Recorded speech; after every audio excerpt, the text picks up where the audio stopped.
Assalamu alaikum, friends of BookBytes. And on this week's edition, I've been reading and reviewing a fascinating political biography of an nothing short of enigmatic, somewhat Machiavellian political figure, very well known to many of us on the African continent. And, the life of Lucas Mangope as the leader of the most successful ethnic homeland of the apartheid era of Botswana. Lucas Mangope was a controversial figure, it says, and studied by over almost a decade by local journalist Oupa Segalwe, who was born and raised in Mangope's rural village of Motswedi during the time of Botswana. Not only was Mangope his traditional leader, but he was also president of his homeland. As a journalism graduate and a public relations specialist, Segalwe spent the early years of his career as a news reporter in community and state media organizations before venturing into public sector corporate communication, where he currently is. This is his first book, an important book. We have a moment this evening to speak to Oupa Segalwe about a very fascination sort of access that he's had to Lucas Mangope, to the Mangope family and clan, and especially having this kind of essence of being from within the same space and having that kind of insight. So, welcome to the show. Opa, it's wonderful to have this opportunity to chat to you after having just read the book. Welcome to Book Bites. Thank you so much for having me, and good evening to you and the viewers at home. Wonderful. So I mean, as I said, a very wonderful opportunity to read this really important book. You've had insight from ground level. Where did this begin for you? What was the impetus? I know you talk about some of it in the book, but I want to hear your process, your sort of motivation for carrying the story through in such a successful way. Talk to us about over the years how you've come to it and the research throughout. Thank you so much. In 1994, I was 10 years of age in Motswedi. That is the rural village from which Kosi Mangope came. Young as I was alive to what was happening at the time, although I did not have the consciousness to truly process and understand it. But I was aware of the fact that, politically speaking, something was bubbling under the surface. And this is when the winds of change were sweeping across the country. Bophuthatswana's lifespan was coming to an end, and we were about to step into the unknown, which was the transition from that era to the democratic dispensation. And so around about that time, there was quite a lot going on in the news cycle. At home we would hear a lot about the fact that the liberation movement was successful in its effort to get us to a democratic dispensation where black and white were going to enjoy the same rights and so forth. And then at the forefront of that movement were people like Nelson Mandela. So conversations at home would suggest that, and this is conversations between the elders, because we were kids, we just listened in. The sentiment was that, the liberators, as led by the likes of Nelson Mandela, were coming to, basically destroy everything that we had under the Bophuthatswana government, and take away all of the good things that the government of Kgosi Mangope had built for the people of Bophuthatswana. But elsewhere in the village, whenever I interacted with people, or at least eavesdropped in conversations taking place further afield at the shops, at schools, and all of that, the opposite was said, to say, the Mandelas of this world were bringing about a positive change for South Africa, and that the likes of Kgosi Mangope were those that wanted the status quo to carry on. And I grew up very confused about this contrast. and wondering exactly what Jose Mangope's legacy was. And so in later life, I was now older and I was a journalist and so forth. That's when I realized that, not much effort had been made to tell this fascinating story of Jose Mangope. And as a consumer of domestic political literature, I also noticed that we tended to read more about the roles played by those who were at the forefront of the struggle to the exclusion of other role players like Mangope and all of that. And he was not part of those who were at the forefront of the struggle.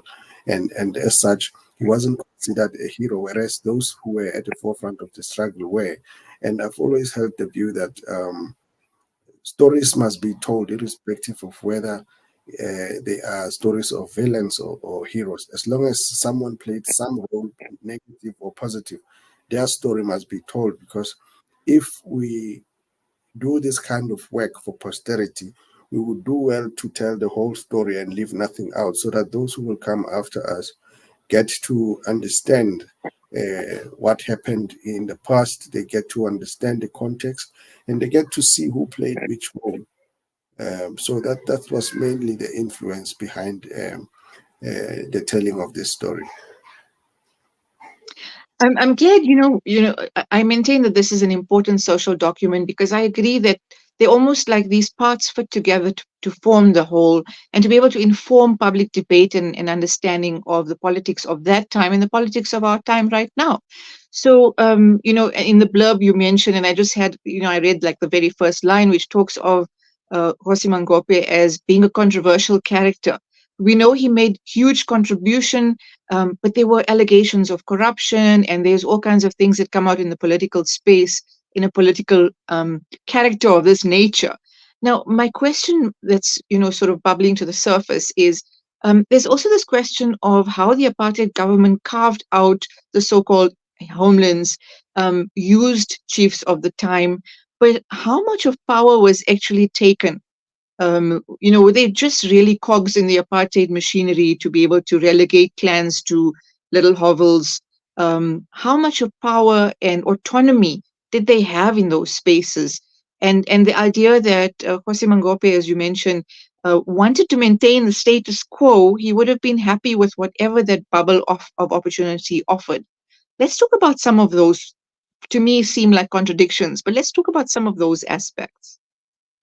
Yes. So the whole self government or independence of homelands, because out of the 10 you had the four that were independent, so to speak, and then the rest were self-governing. The four that were supposedly independent were, of course, Buputatswana, Transkei, Ciskei, and Venda in the north.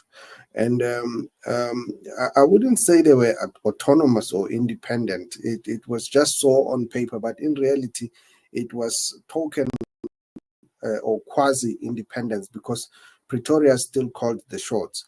And the Right. whole idea, I suppose, was to divide and rule, as the cliche goes. The ruling elites in Pretoria realized that if we had a system such as the one we have now, where we have one man, one vote, they were never going to win the elections. They knew that Mm. because in the minority. And so to destroy what they saw as black hegemony, they had to firstly separate people across racial lines. And having done that, they still went ahead to separate the black majority along ethnic lines, such that you had the Tswanas on their own corner, and then you had the Zulus and the Xhosas and the Sothos in their own corners. And then they were given token independence, to say all of the rights that you have been demanding, you can have them in your own space. So if you say you don't like the laws that are prevailing under apartheid, like if you don't like the kind of education that we give you, the Bantu education, you don't like this and that, you can have your own arrangement there and have some of those things there. And which is why, for instance, under Boputatswana, shortly after the so-called independence, you see Kgosi Mangope repealing all of the laws that had been, applicable under South Africa and introducing new laws. You look at the Constitution of Bophuthatswana; it had a Bill of Rights, and then to an extent, it mirrors the kind of constitution that we have now. Under the Bill of Rights, in its Chapter 2, you had the right to health, the right to this, and the other. And then you see things that were illegal in South Africa legalized in Bophuthatswana. For instance, in Bophuthatswana, a white person and a black person could get married with no consequence from a legal perspective, whereas in South Africa that was outlawed, and things like gambling, they were outlawed in South Africa, but in Bophuthatswana we saw that industry booming. Sun City, Rousel, Morula San, Mabatu San, all of those hotels which were under Sol Kessner's company had casinos and all of that. And all of the people who enjoyed that kind of thing in South Africa could always cross the border into Bophuthatswana to have a good time there. So that is seen by some people as some sort of progress and all of that. But when you look at the bigger picture, all of that was just breathing life into the grand scheme of apartheid and making it thrive. So we talk about this idea of wanting to maintain the status quo, and that exactly didn't sort of endear him to the likes of Nelson Mandela, for example, and apparently to Jacob Zuma. But was it more a case of just enjoying that bubble of power, or do you think that Kgosi Mangope just had an instinct for what his people needed and how to look after the people? Because obviously he held, as being a leader for almost 60 years, he still held that kind of reverence from within the space, from within the immediate community. Um, it's a tough balancing act, a leader of a despot, or really a leader of the people, a man of the people. What are your thoughts around that? Well, in terms of what he wanted, he would argue, and this is the argument he made at Codesa. He ignored the fact that Bophuthatswana came into being on the strength of a law passed in a South African parliament in Cape Town, which made Bophuthatswana a creature of the apartheid regime. He ignored all of that, and at Codesa he argued that, in fact, the Botswana had always been independent, so to speak, and he harked back to the 1900s, at which time the Berlin Conference, the so-called Scramble for Africa, took place, which led to the imposition of borders across Africa, where the colonial masters apportioned the continent and helped themselves to chunks of it. So he would refer to the border that separates the then Bophuthatswana and the modern day Botswana, and say that border was imposed there. And with its imposition, what essentially happened was that the Botswana nation were separated into two, whereas they had been one all along. So he wanted the continued independence of the Botswana for that purpose. That is why he would argue that in the event the powers that be did not want to grant Bophuthatswana its wishes, or his rather wishes, because it wasn't the wishes of the wish of the people at large on the ground, his wish of maintaining the independence of Bophuthatswana. In the event that was not granted, he would have preferred to have that homeland merge with Botswana and become one thing. But as we know, that was not going to happen given Botswana's strong ties with the ANC at the time. Botswana used to harbor a lot of ANC activists who would skip the country, going into exile, running away from a security police from across the border in Pretoria. So that was never going to happen. But that's where he stood. And then there's this argument about whether he was a dictator, a despot, and all of that, or whether he was a developmentalist. Um, it's a polarizing argument because on the one hand, you see that shortly after independence on 6 December 1977, he starts this massive infrastructure expansion in that particular homeland. I mean, today when you go to Mabatu, you see evidence of that all over the place. They build the town from the ground up. You find all sorts of infrastructure, whether it's for the arts or it's government buildings or it's universities or it's radio stations, TV stations, and all of that. Those are still being used to this day, and they still stand strong. And then you look at the economy of the time; it was thriving, relying heavily on tourism and a host of other factors. But other people then look at that and say, well, we understand the economy was thriving, there were jobs, there was law and order to some extent, and there was all this infrastructure development. But as far as we are concerned, that was only the fruits of a poisoned tree, the poisoned tree being apartheid, and then Buputatswana being its fruit in that it was an extension of that particular system. And they would also look at, I mentioned now law and order. From the other perspective, it wasn't law and order, it was repression, it was high-handedness, especially directed at those who were considered dissident or those who differed with the approach that Jose Mangope was taking. So it's a bit of a very contentious issue. To this day, you find passionate arguments from either side. On the one extreme, they say, he was the best politician you could ever find at the time. And then on the other hand, you find those who say, no, he was the exact opposite. And as you say, there was corruption, as we later found out when the Square Commission of Inquiry set to consider some of the allegations that um, had come up at the time. And then, of course, the Commission of Inquiry gave way to a criminal trial, at the end of which he was convicted and sentenced. So he was a controversial figure when you look at all of those. And to this day, he divides opinion like you will never believe. And I'm glad. I mean, you make a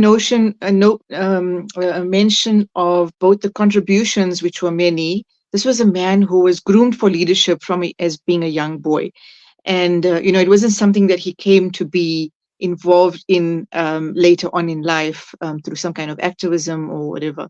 So here was someone who was groomed for leadership, knew that he had a clan, the responsibility of his people, and then sort of had this sort of presidency, and all these opportunities come up in front of him while involved in these developmental kind of projects, as you say. Um, would would integration into the sort of new South Africa have diluted that power that he had? Those are one of the questions that that while I was reading that came up, and also finding out about corruption along the way, and the kind of blight that does put on his career as quite a sort of charismatic figure, somebody who really did make an influence and make an impact.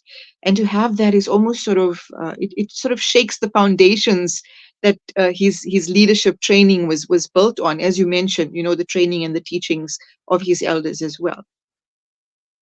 Well, we will never know really what would have happened had he opted to, reincorporate Moputatswana into South Africa without Mm. being pushed the way he was. But I suspect he would have maintained some level of, presence in politics. He would have been given some role. And why do I say this?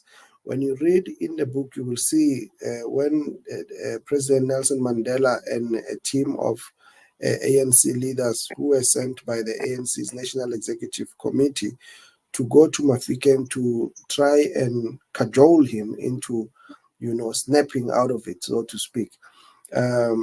they dangled a lot of carrots in his face. They said things like, look, we could get uh, an ambassador position under the new government. You could get a ministerial position. In fact, Popo Molefe tells me that he, at some point, they even offered to make him one of the deputy presidents.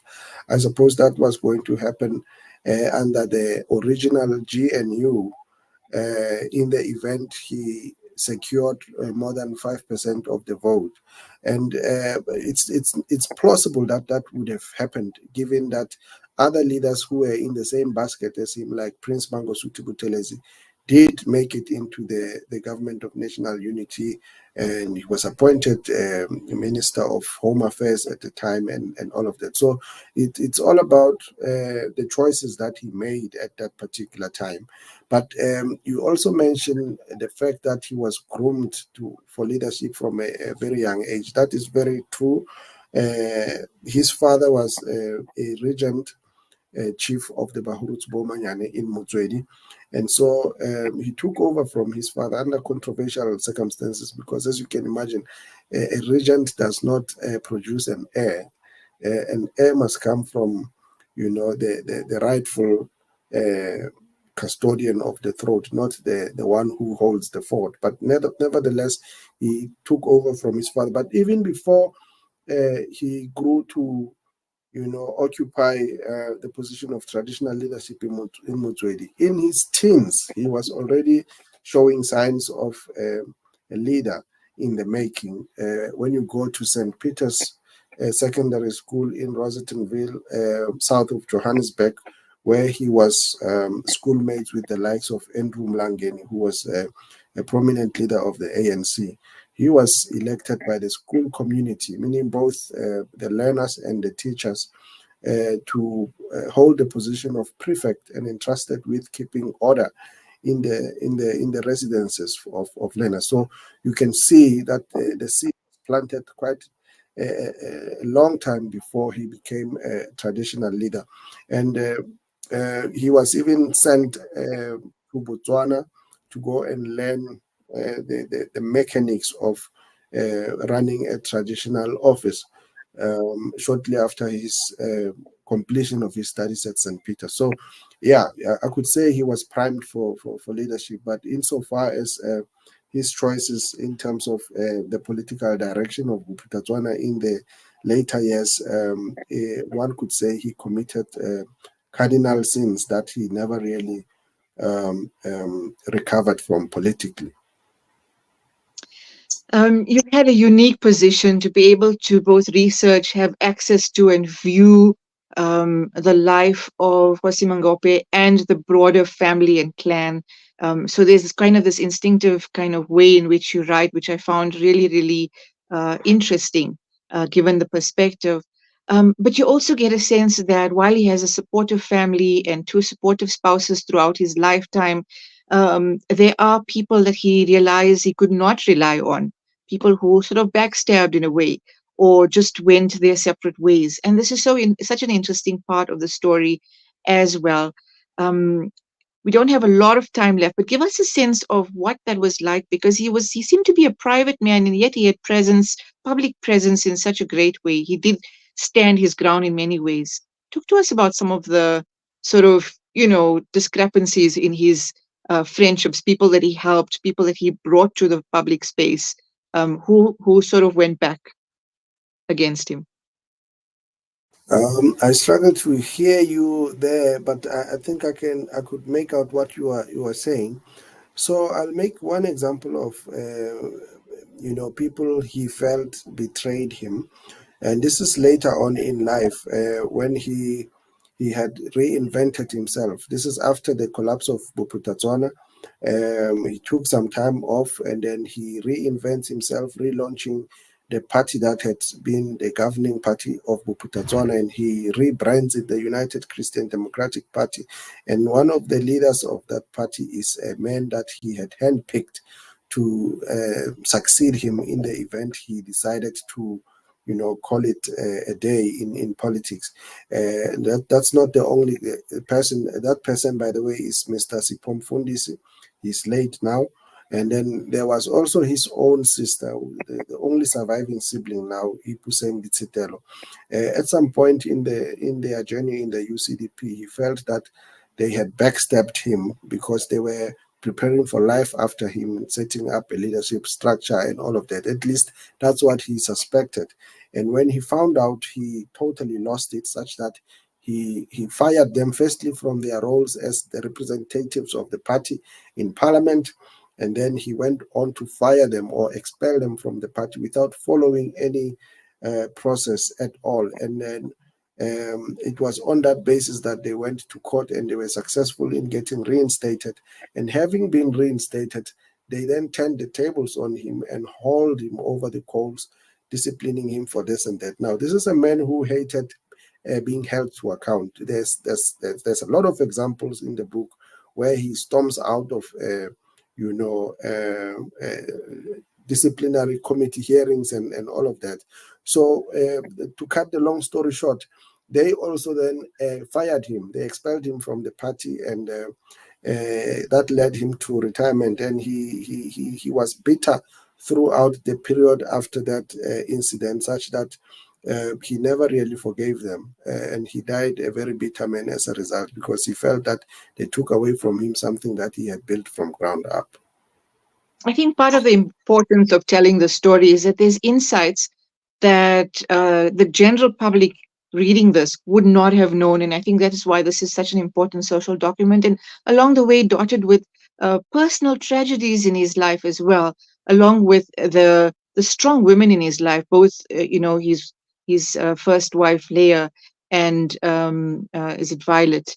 So those are very, make for very interesting sort of segments of the life story of Jose Lucas Mangope. Thank you so much for your time. We've had a wonderful opportunity chatting to you today, and I hope that many people will be picking up this extremely fascinating biography that you've written, and that you have lots of success with the sort of traction and presentation of this book. Oupa, thank you so much for giving us your time this evening. Thank you. I really appreciate it. And people should go out and get the book. It's available at Exclusive Books, at Bargain Books, and other platforms, including online platforms. Thank you. And I know you'll be having a string of launches, so hopefully people can come out and get signed copies, because I know I'm going to try to find an opportunity to come have my copy signed as well. Of course, most definitely. And with that, we wish you everything of the best this evening. And that was Oupa Segalwe with Lucas Mangope, The Life. A very fascinating, very interesting, very controversial biography, rather Machiavellian kind of retelling of an African president. And that's it from us on BookBytes this evening. Assalamu alaikum wa rahmatullahi wa barakatuh.